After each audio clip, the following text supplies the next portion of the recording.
നമസ്കാരം. മാന്യ പ്രേക്ഷകർക്ക് നമസ്കാരം. വിഷുഫലത്തിലേക്ക് നമുക്ക് കിടക്കാം. അനിഴം നക്ഷത്രം. ഈ വർഷത്തെ വിഷുഫല ചിന്തനയിൽ അനിഴം നക്ഷത്രം ആദ്യ ഷൽക്കത്തിലാണ് ഉൾപ്പെട്ടിരിക്കുന്നത്. അതുകൊണ്ട് തന്നെ ഇവർക്ക് വിഷുഫലം ഗുണകരമാണ്. സർവാഭീഷ്ടസിദ്ധിയും സൽകീർത്തിയും ഫലമാകുന്നു. എന്നാൽ പോലും ചാരവശാൽ അഷ്ടമവ്യാഴ സമയമായതുകൊണ്ട് തന്നെ അല്പം ചില വിഷമതകളും ഒപ്പമുണ്ടാകും. പല കാര്യങ്ങളും മികച്ച രീതിയിൽ കൈകാര്യം ചെയ്യുവാൻ സാധിക്കുന്നത് കൊണ്ട് തന്നെ സജ്ജന ബഹുമാന്യത, സാമ്പത്തിക ലാഭം തുടങ്ങിയ സൽഫലങ്ങൾ വന്നു ചേരുന്നതാണ്. കുടുംബത്തിൽ മംഗളകാര്യസിദ്ധിയും ഇഷ്ടബന്ധുജന സമാഗമവും ഫലമാണെങ്കിൽ പോലും ഇവിടെ കലഹങ്ങളും ഉണ്ടായേക്കും.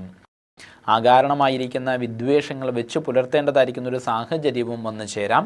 കർമ്മരംഗത്തെ പുരോഗതി നേടുവാനുള്ളതായിരിക്കുന്ന പരിശ്രമം വിജയം കാണും. സുഹൃജനങ്ങളുടെയോ സഹായികളുടെയോ ഭാഗത്തു നിന്നും വഞ്ചനാപരമായിരിക്കുന്ന പെരുമാറ്റങ്ങളും ഉണ്ടായേക്കാം. സഹോദര സ്ഥാനീയർക്കും വർഷം അത്ര കണ്ട് ഗുണകരമല്ല. വിദ്യാർത്ഥികൾക്ക് പഠന നിലവാരം മെച്ചപ്പെടുത്തുവാൻ സാധിക്കുന്നതാണ്. പരീക്ഷകളിലും ഇൻ്റർവ്യൂകളിലും വിജയസാധ്യതയും കാണുന്നുണ്ട്. വാഹന അപകടങ്ങളിൽ നിന്നും അത്ഭുതകരമായിട്ട് രക്ഷ നേടുവാൻ സാധിക്കും. രോഗഭയങ്ങൾക്ക് ഇടയുള്ള സമയമായതുകൊണ്ട് തന്നെ ആരോഗ്യകാര്യങ്ങളിലും ജാഗ്രത വേണ്ടതാണ്. യോഗ, പ്രാർത്ഥന എന്നിവ നിത്യജീവിതത്തിൻ്റെ ഭാഗമാക്കുക. ദോഷപരിഹാരാർത്ഥമായി ഗണപതി ക്ഷേത്രത്തിൽ മാസം പ്രതി ജന്മനക്ഷത്രം തോറും മോദകം വഴിപാട് നടത്തി പ്രാർത്ഥിച്ചു വരുന്നതും ക്ഷിപ്ര ഗണപതി യന്ത്രം ദേഹരക്ഷയായിട്ട് ധരിക്കുന്നതും ഗുണകരമാണ്. എല്ലാവർക്കും നന്മ വരുത്തുവാൻ സർവേശ്വരനോട് പ്രാർത്ഥിച്ചുകൊണ്ട് നിർത്തുന്നു. നന്ദി, നമസ്കാരം.